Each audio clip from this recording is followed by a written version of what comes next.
Hi friends, బుల్బావి 7వ episode వినడానికి మీరు రెడీ కదా? ఇంట్రెస్టింగ్గా ఉంటుందా లేదా? మీరు ఏమీ చెప్పటం లేదు. సరే, ఇక ఎపిసోడ్లోకి వెళ్దామా? అందమైన అమ్మాయి రోహన్ ఫ్రెండ్ చెయ్యి పట్టుకొని బావి దగ్గరికి తీసుకువెళ్ళి నిలబెట్టింది. ఏంటి, నీకు భయం లేదా? ఒకసారి ఆ బావిలోకి తొంగి చూడు అని చెప్పింది.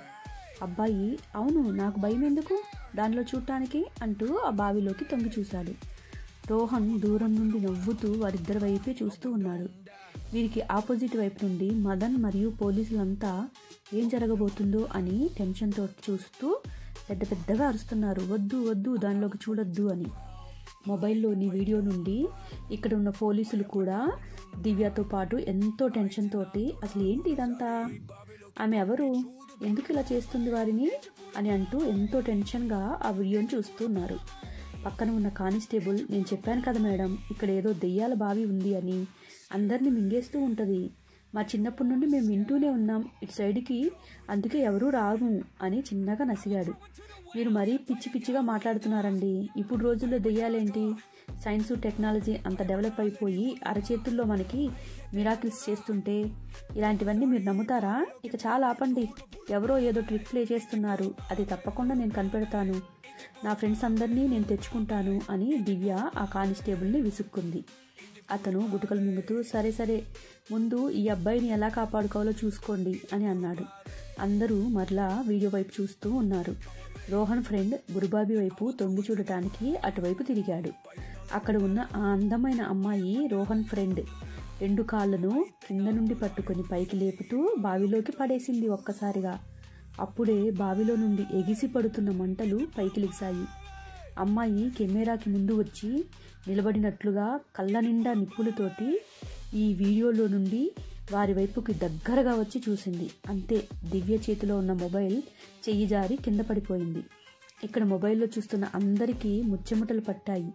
ఏం జరిగిందో అర్థం కాక అక్కడ ఉన్న రోహన్ కూడా ఒక్కసారిగా షాక్ అయ్యి తన కాళ్ళు కూడా వణికాయి. అందరూ అలాగే ఆశ్చర్యపోతూ చూస్తున్నారు. మదన్ మరియు మిగతా పోలీసు వాళ్ళంతా జీర్ణించుకోలేక అటువైపు పరిగెత్తారు. ఒక్కసారిగా వారికి మధ్యలో ఒక ఎలక్ట్రికల్ పవర్ ఒక గోడలాగా వచ్చి వీరికి తగిలి షాక్ తగిలినట్టుగా వెనక్కి ఎగిరిపడ్డారు. వారికి మధ్యలో ఆ ఎలక్ట్రికల్ వాల్ ఉండటం వల్ల వాళ్ళు అటువైపుకి వెళ్ళలేకపోయారు. ఇక్కడ దివ్య ఫోన్ కింద పడటం వలన ఆ ఫోన్ తీసుకొని ఆ వీడియోని మరలా చూడటానికి ప్రయత్నిస్తే వీడియో ఓపెన్ కాలేదు. అక్కడంతా చీకటి పడిపోవటం, పోలీసులు కూడా ఇక్కడ ఉండొద్దు, మనం వెళ్ళిపోవాలి మేడం అని చెప్పారు. ఈ వార్త కాస్త కొంచెం అంతా అన్ని ఛానల్స్లలో వైరల్ న్యూస్గా ప్రచారం అయిపోయింది. మినిస్టర్ గారి అబ్బాయి మిస్సింగ్ కేసులో మిస్టరీ అంటూ దివ్య ఎంతో అలిసిపోయి ఇంటికి వెళ్ళి స్నానం చేసి ఆ ఫోనుని మరొకసారి ఓపెన్ చేయడానికి ట్రై చేసింది. కానీ ఆ మొబైల్ స్విచ్ ఆన్ కాలేదు. ఇక పక్కనే పెట్టి పడుకుంది. తను కళ్ళు మూసుకోగానే, హేయ్, నీకు అసలు భయం లేదా అని ఆ రూమ్లో ఎవరో చిన్నగా తనని అడిగినట్లుగా అనిపించింది. ఒక్కసారిగా తను కళ్ళు తెరిచి బెడ్ మీద కూర్చొని చుట్టూ చూసింది. అక్కడ ఎవరూ లేరు. చెత్త, ఏదో ఊహించుకుంటూ పడుకున్నాను, అదే కలలోకి వచ్చినట్టుంది అని కళ్ళు మూసుకొని పడుకుంది. వెంటనే ఫ్యాన్ ఆగిపోయినట్లు అనిపించింది తనకి. కళ్ళు తెరిచి పైకి చూడగానే ఫ్యాన్ చిన్నగా తిరుగుతోంది. అబ్బా, కరెంటు పోయిందా, ఇన్వర్టర్ కూడా బ్యాటరీ అయిపోతే రీఛార్జ్ చేయించలేదు, ఈ మధ్య కరెంటు పోవట్లేదు కదా అనుకున్నాను అని మనసులో తిట్టుకుంటూ దుప్పటిని పక్కకి జరిపి పడుకుంది. తన బెడ్కి పక్కనే ఒక నల్లని ఆకారంలో, హేయ్, నిన్నే భయపడటం లేదా నీకు అసలు అని ఎవరో అడిగినట్లు అనిపించింది. వెంటనే వెనక్కి తిరిగి చూసింది. అక్కడ ఎవరూ లేరు. దివ్య మరలా వెనుక తిరిగి చుట్టూ చూడగానే అక్కడ ఎవరూ కనపట్టలేదు. వెంటనే తన డోర్ ఓపెన్ అయిన సౌండ్ వినపడుతోంది. అటువైపుకు చూసింది.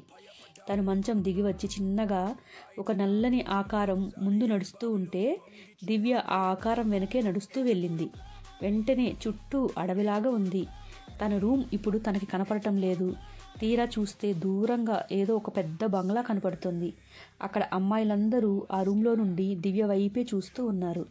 కొంతమంది 10-15 సంవత్సరాల అమ్మాయిలు 2 జడలు వేసుకొని దివ్య వైపు చేతులు చాపి కిటికీలో నుండి చూస్తూ రమ్మన్నట్లుగా పిలుస్తున్నారు. దివ్యకి ఏమీ అర్థం కాలేదు. నేను ఇప్పుడు ఎక్కడున్నాను అంటూ చుట్టూ చూసింది. ఆ బంగ్లాకి మధ్యలో ఒక పెద్ద మర్రి చెట్టు. ఆ మర్రి చెట్టు ఊడలన్నీ కింద నేలలోకి దిగి అది చూడటానికి చాలా అంటే చాలా భయంకరంగా ఉంది. తను చిన్నగా అక్కడికి రాగానే ఆ నల్లని ఆకారం మాయమైపోయింది. దివ్యకు ఎటు వెళ్ళాలో అర్థం కాలేదు. తను ఆ బంగ్లా వైపుకు నడిచింది.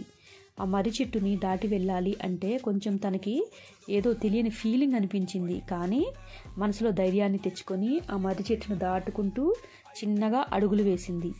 తను ఆ మర్రి చెట్టు కిందకి రాగానే ఒక అడుగు వెయ్యగానే వెనుక నుండి ఒక ఊడ తనని చుట్టేయడానికి వెనుక్గా వచ్చినట్లు అనిపించింది. ముందు బంగ్లాలో ఉన్న పిల్లలంతా వాళ్ళ కళ్ళల్లో భయాన్ని తన వెనుక చూస్తూ ఉండటం గమనించిన దివ్య వెంటనే వెనుక ఏదో సౌండ్ వినపడుతుందో వెనక్కి తిరిగి చూసింది.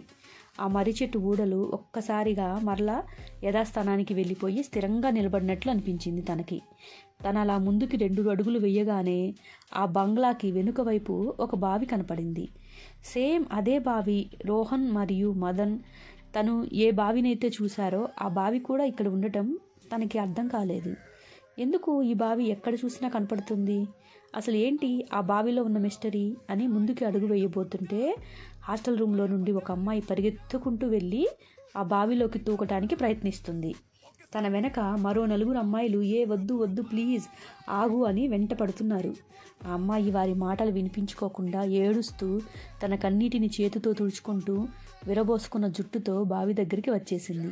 దివ్య కూడా వారందరినీ చూసి ఆగు ఆగు అక్కడే ఆగు అని అరుస్తూ ముందుకు పరిగెత్తే లోపల ఆ అమ్మాయి ఆ బావిలోకి దూకేసింది. ఒక్కసారిగా దివ్యకు మెలకు వచ్చింది. ఏంటి ఇదంతా కలనా అంటూ తన హార్ట్ బీట్ పెరగడంతో గుండె మీద చెయ్యి పెట్టుకుని పక్కనే ఉన్న టీ పై నుండి వాటర్ బాటిల్ తీసుకొని గడగడా వాటర్ తాగేసింది. అప్పుడే మరలా భయంగా ఉందా అని ఎవరో వాయిస్ తనకు వినపడింది. తన వెనకనే ఎవరో నుంచొని తన చెవుల్లో అడిగినట్లుగా తను ఫీల్ అయ్యింది. దివ్య వెనక్కి తిరగకుండా కొంచెం కోపంగా ఎవరు నువ్వు? నాకు భయం ఉంది, నోరు మూసుకొని ఇక్కడ నుండి వెళ్ళిపో అని చెప్పింది. హాయ్ గైస్, ఇక్కడితో ఈ కథ అయిపోయింది. ఈ ఎపిసోడ్ మీకు నచ్చిందని అనుకుంటున్నాను. సబ్స్క్రైబ్ చేసుకోకపోతే సబ్స్క్రైబ్ చేసుకోగలరు. అలాగే నా ఛానల్ని ప్రమోట్ కూడా చేయగలరు. ఇట్లు మీ అనుశ్రీ మెండు. Thank you.